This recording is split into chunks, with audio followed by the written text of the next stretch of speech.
In 2001, Resources for the Blind initiated a computer training program called Computer ICE Camp. It enabled blind students to use computers using a screen reader.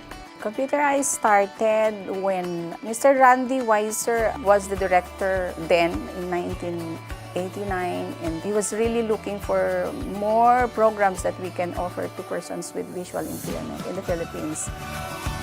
Computer ICE is the catchy name for the computer training for blind students. Mr. Weiser desired to give training to these students since there was never an offer of training to blind students for them to at least be equipped with the technology that is being available during that time. We wrote to many technology companies in the Philippines. There was only one company then who accepted the idea of offering this training to students, and that was IBM. Basically, it's really part of our program for diversity and inclusion in IBM.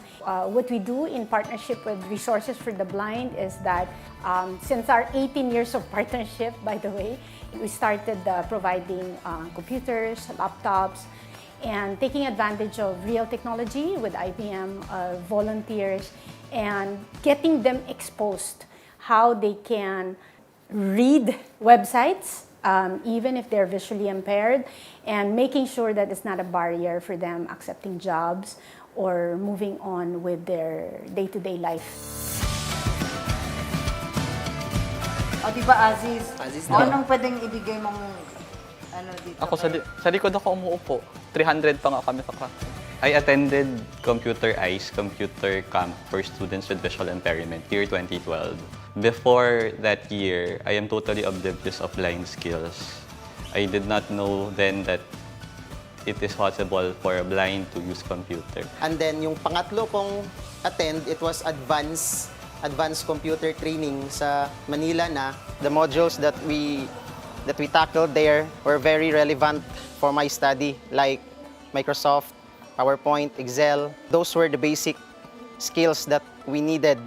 And it really helped me a lot, especially in terms of reporting, studying, in terms of written assignments, and etc. After that experience, that's a 2-week immersion to computer literacy, learning the basics of computer with a screen reader and screen magnification. My life changed entirely, and the impact of that program is still evident until now that I'm already in the workplace. My answer is just in 8 hours. Without such program, which really built my skill in computer, I could not have graduated as cum laude because I could not have studied very well.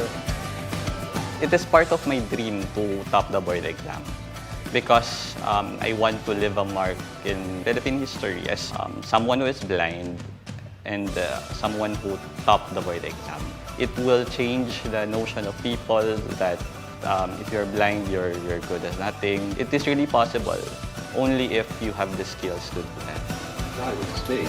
And the skills that I have learned in the Computer ICE is one of the skills that I have put in place to make that dream happen.